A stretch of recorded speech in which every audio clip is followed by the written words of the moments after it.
ሩዬ እንግዲህ ተመልሳለች ወደ ቤቷ ማለት ነው። ወደ ቤቷ ተመልሳለች። ኪሩቤልም ሰማ፣ ጽናት ለሀሴት ልድራው እንደተነሳች ሰማ። የእናቱን መታመም ግን አልሰማም ማለት ነው። ትልቅ እውነታ ጽናት ጋር አለ። አሁንም ግን እሱ አሁንም ጽናትን እንደ ክፉና እንደ መጥፎ እያደረገ እየቆጠራት ነው። ነገር ግን አይደለም። እሷ ይሄንን እውነት ብትነግረው መራራ ስለሆነ ፈርታ እንግዲህ ያንኛውን ነገር መራዊት ስለሰማች መራዊት ለናሆሜ ነግረው ነበር። ናሆሜ ከዚህ በፊት የሚያውቃል ሀሴትን ለኪራ እንደሚድሩ ማለት ነው። እና ግን ከዛ ቀደም ብሎ ኪሩቤል ያው ሀሴት የጻፈችለትን አንብቦ አይቶታል ማለት ነው። እንግዲህ እንደዚህ ውሸታም መሆንሽን አላውቅም ነበር፣ ከውሸታም ነበር እንዴ እስካሁን እየኖርክ ያለሁት እያለች እንግዲህ በጣም ተናገራት።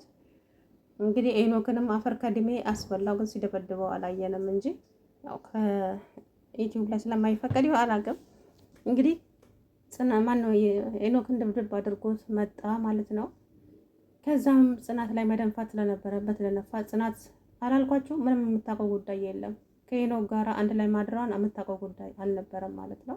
አሁን ነው እንግዲህ ሳምንት አይደነገጠችው እና ሰው ስለመታምን ብቻ ተከትላ ካፌ ሄዳ ሀሴትን የሚያው ስላስገደዳት እንደዛ አደረገች ማለት ነው። እንግዲህ ኪሩቤል ከሀሴት ጋር ተጣልተው መሄዳቸውንም አባቷ ሰምቷል። እንግዲህ በቃ ተዋት ትሂድ፣ እኔ ሌላ ሚስት እድርሃለሁ ብሎኛል አባቴ አለ። እስቲ በእኔ ምርጫ መቼም አልሆነልኝም፣ ደግሞ የአባቴን ምርጫ አያለው ብሏል። እንግዲህ ይመስለኛል ያው ጽናትን ነው የሚያገባው ብዬ አስባለሁ። ያው ጽናትም እንደተናገረችው በቃ አሁን ከሚቀኑት ሰዎች እኔ አንዱ ጎራ ልሆን ነው በኪራ በኩል እያለች ነበረ። እንደዛ ስትል ነው የመጣባት። ምን እያልሽ ነው ብሎ እንግዲህ አፋጥጣት። ከዛ በኋላ እውነቱን ነገረችው ማለት ነው። ኪሩቤልና ጽናት እንግዲህ አብረው የሚቀጥሉ ይሁን አይሁን አላቅም፣ ግን አብራቸው መቀጠል አለባቸው ለድራማችሁ ሲባል ማለት ነው። እና ድራማችሁ በጣም አሪፍ ድራማ አስተማሪ ነው። ግን ያው ማለቂያው እየደረሰ ቢሆን ይሁን አላቅም፣ ብቻ ማለቂያቸው እየደረሰ ነው። ናሆሜም እንግዲህ መራዊትን ከእናቱ ጋር ሊያስተዋውቃት ሽር ጉድ እያሉ ነው። መራዊት እንግዲህ ፈራች። ሰራተኛዬ ነች ብለ አስተዋውቀኝ፣ እኔ ሰራተኛዬ ነች እላለሁ፣ ግን ደግሞ በኋላ ተረከዘ ሎሚ አምጥታልኝ በቀናት እንዳትሞቺ እያላት እንግዲህ እያስፈራራት ይገኛል። አምጣትና እንተያያለን እያለች እንግዲህ እሷም እየተቀላለዱ ይገኛሉ። ኪሩቤል እነሱን እያየ በፍቅር ብዳለ። አሰላሙ አለይኩም ወራህመቱላሂ ወበረካቱ። ውድና የተከበራችሁ የቻናል ቤተሰቦች እንዴት ናችሁ? እኔ ያለው አልሐምዱሊላ። እንግዲህ ሀሴትና ሄኖክ ውልቅ ብለው ሄደዋል። ሄኖክን እንግዲህ ኪራ ምንም እንዳልሰማ ሰው ሆኖ ካፌ ጠርቶት እንግዲህ አፈር ከድሜ አስበላው ማለት ነው ከናሆሜ ጋራ። ናሆሜንም ጽናት ማን ነው መራዊትን ያገታት እሱ መሆኑን ሲሰማ ናሆሜም ነብር ሆነ። እገለዋለሁ አንጠለጥለዋለሁ ሲል ከረመና አጠገቡ ሲደርስ ግን አሳዘነኝ። አንተ ለካ እንደዚህ ትፈራለህ እንዳለ ኪራ እንግዲህ ሁሉንም እውነቱን አውቋል። ነገር ግን አሁንም ትልቅ የተደበቀ እውነት አለ። እሱም ደግሞ የኪራ እናት ካንሰር ታማሚ መሆኗን ጽናት ደብቃለች። አሁንም ያንን ነገር ኪሩቤል ቢሰማ አስባችሁታል? ግን እሷ የነገረችው ሀሴትን እንደሚያገባ ብቻ ነው። አሁንም እሷን እንደመጥፎ ልክ እንደማትወደው ወይ እንደማታፈቅረው አድርጎ ነው የሚያስበው፣ ግን አይደለም። እና ሰኒም እንግዲህ ከኪራ ጋር ካፌ ተገናኝተው አሁንም ይሄ ሁሉ ከተፈጠረ በኋላ ይሄ ሁሉ ከተደረገ በኋላ ለጽናት ያለክ ስሜት አልተቀየረም ወይ ትላት። በፍጹም መቼም አይቀየርም። ፍቅር ማለት ቀልድ እኮ አይደለም። እኔ በጣም ነው ማፈቅራት። በቃ እሷም እኮ እንደዛው ነች። እሷ ጋርም ያለው ስሜት ይሄ ነው ብዬ ነው የማስበው።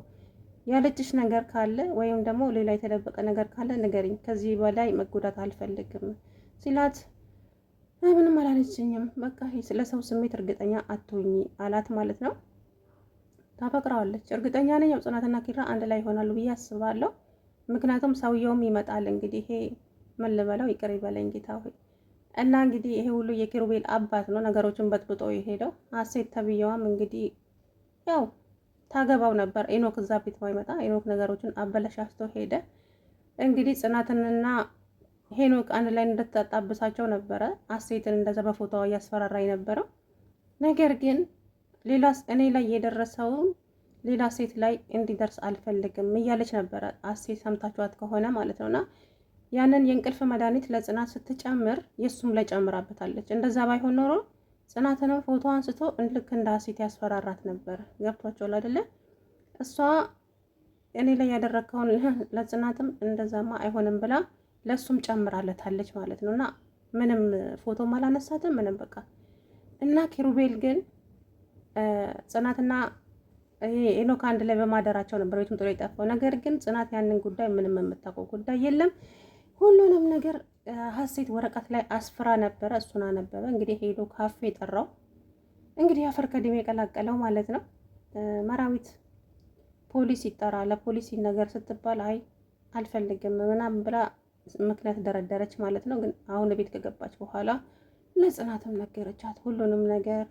እንግዲህ መርዬ የእንትና ማነው እሱ ሄኖክን ደብድቦ ወደ ቤት ሲመለስ ኪራ ጽናት ምንም የምታውቀው ነገር የለም እኔ የምነግርህ ነገር አለኝ። አይ ተው አትንገሪኝ፣ እኔ ሀሴት ሁሉንም ነገር ነግራኛለች፣ ወረቀት ጽፋ አስቀምጣ ነበረ። ግን እንደዚህ አይነት ውሸት ምናምን ብሎ ጽናትን እንግዲህ እያመናጨቃት ይገኛል። እንግዲህ ካልሆነ ወይ እሷ ወይ እኔ ቤቱን ለቀን እንሄዳለን። እኔ ግን ጽናትን ቤቱን ለቀሽ ውጪልኝ ለማለት አንደበቴ ይተሳሰራል። ምንም ቃላትም የለኝም እሷን ውጪ በማለት እኔ ቤቱን ለቅቄ እሄዳለሁ። የምታፈቅረኝ ከሆነ እውነቱን ትንገረኝ እያለ ነው። እንግዲህ ያው በቀጣይ ቪዲዮ እንግዲህ ነገ ደግሞ አዲስ ነገር ይዘው ይመጣሉ ብዬ አስባለሁ። ወይ ደግሞ አባትየው ነገ ይመጣል። እርግጠኛ ሆኜ የምናገረው ጽናትን አባትየው እርግጠኛ ከመጣ ማለት ነው ጽናትን ይጠይቃታል። አንቺና ኪሩቤል መሀል ምንድን ነው ያለው? ሳትዋሺን ንገሪኝ ካላት እውነቱን ትናገርና ከዛ ኪራና ጽናት አንድ ላይ መሆን አለባቸው ለድራማውም ሲባል ማለት ነው። እንግዲህ አሴትም ሄኖክም ከህይወታቸው ውልቅ ብለው ሄደዋል ማለት ነው። እርግጠኛ ነኝ አሴት ራሱ እዚህ ብትኖር ናሆሜ አይለቃትም ነበረ። እሷም ድፍረቱ የላትም የእነሱን አይን ለማየት ቤቱን ለቃ ሄዳለች ማለት ነው። እንግዲህ ጽናትና ኪራ የእውነት በጣም ነው የሚያሳዝኑት። መጨረሻችን እንደዚህ በመሆኑ በጣም አዝናለሁ አለ ኪራ። እኔ ሰኒ ነጭ አሳቀችኝ ዛሬ ማለት ነው ሶፋ ላይ። ስለዚህ ዛሬ የዛ ቤት ቁልፍ የለም፣ እኔም እዚህ ሶፋ ላይ አድራለሁ፣ ከዛ ኪራና ጽናት አንድ ላይ ያድራሉ እያለች እንግዲህ ልክ ኮቴ ስትሰማ ጥቅልል ብላ ተኛች ማለት ነው። እና ጽናትና ኪራ ደግሞ ደረጃ ላይ ቁጭ ብለው ልክ ቶሚና ጄሪ ታውቃላችሁ?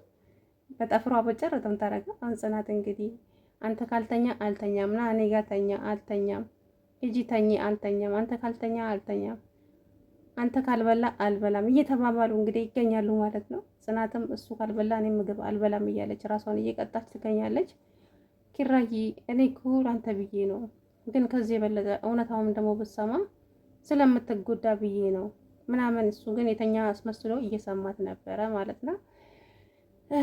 ጽናት አሁን መስማት ያለበትን ሰምቷል። ነገር ግን ደግሞ እናት እንደዚህ አይነት ታማሚ ስለሆነች ቤተሰቦች አንተን ደስታ ነው የሚፈልጉት ብላ ለመናገር ልጅቷም ይከብዳታል። አሁን ላይ ጽናት ላይ መፍረድም ይከብዳል። እውነት ለመናገር ይከብዳል ማለት እናት ታማሚ ናት፣ እንደዚህ አይነት በሽታ ስላለባት አባት እንደዚህ ብሎኝ ነው ብትለው ይሄ ልጅ ምን አይነት ተጽዕኖ እንደሚያደርበት ገብቷችኋል? አንደኛ ደረጃ ከቤተሰቦቹ ይጣላል። ለምን ለኔ ያልነገራችሁኝ ይላል። ሁለተኛ ደግሞ ጽናትንም ለምን ደበቅሽኝ ብሎ ይናገራል። እንደውም በድንጋጤ የሚታመም ይሆናል። ለዛ ብላ ነው እንግዲህ ያው የሀሴትና የእሱን መስማት ስላለበት ሰማ ማለት ነው። ከአባቱ ጋር ስልክ ስታወራ ኪችን ገብተው እንግዲህ እኔ ጽናትዬ ወጥተ ብላ ቀረች እኔ ምስኪን ማለት ነው። እና እንግዲህ ብቻ ከባድ ነው በእውነት እና መጨረሻችን እንደዚህ በመሆኑ በጣም አዝናለሁ አለ ምስኪን። አሁንም ይወዳታል፣ እሷም እኮ ታፈቅረዋለች። ግን ደግሞ ያው መሩዬ ትንሽ ታገግምና እሄዳለሁ ብላለች ማለት ነው። እሷም ትሄዳለች። ስለዚህ ያው ድራማው ሊያልቅ ይመስለኛል። ድራማቸው ግን እንደ ፊልም ሆኖ ቢቀጥል ራሱ በጣም ጥሩ ነበረ። እንግዲህ ልብስ ቀያይራ እነ ናሆሜ ቤት ለመሄድ ሽር ጉድ እያለች ልብሷን ቀይራ መጣች። እንዴ በቃ ለበሽ? አዎ ለበስኳ እና አላማረብኝም ምናምን ስትል አይ እንደዚህ ሆነሽ ስራ ልታግዣት ነው የምትሄጂው ብዬ ነው ምናምን ስላት እሺ አይ ቢጃማ ይዣለሁ አለችው ማለት ነው። ከዛ እሺ በቃ እንሂድ ብሎ ጥሏት ሲወጣ እኮ ነው አይ ኪራዬ እንደው ቅናት እኮ አሁን እንደው እንደዚህ ብላ ምን እስቀና ምናምን እያለች እንግዲህ ደስ አላት ማለት ነው ስለሚቀና። በነገራችን ላይ የሚወዳቸው ሰው ነው የሚቀናውና ቅናት ሁለት አይነት አለ። መጥፎ ሰይጣናዊ ቅናት አለ፣ የፍቅር ቅናት አለ። እንግዲህ ኪራ ጋር ያለው ደግሞ ያ ነገር ነው። ጽናትም እኮ በጣም ነው የምትቀናው ለኪሩቤል ማለት ነውና ነገ መልካም ነገር ይዛችሁልን እንደምትመጡ አልጠራጠርም። ነገር ግን ቶሚና ጄሪ ሆናችሁ ከመጣችሁ የእውነት በጣም ነው የሚያስጠላው። ድራማችሁን መጀመሪያ ታሳምሩትና መጨረሻውን ለቅሶ ታደርጉታላችሁ በእውነት። ስለዚህ ጥሩ ነገር ይዛችሁልን ነው። ኪሩቤልና ጽናት ተስማምተዋል የሚል ርዕስ ይዛችሁልን ነገ ማለት ነው። ብቻ ቪዲዮዋቸውን ብታራዝሙት ጥሩ ነበረ። ማለቴ ድራማቸውን የሆነ ተወዳጅ ድራማ ነው ጽናት ድራማ ያስተምራልም እና በብዙዎቹም ደረጃ ተወዳጅ ሆኗል ማለት ነው። እንግዲህ በቀጣይ ቪዲዮ እስከምንገናኝ አሰላሙ አለይኩም ወራህመቱላሂ ወበረካቱ። ላይክ፣ ሼር፣ ኮሜንት አድርጉልኝ።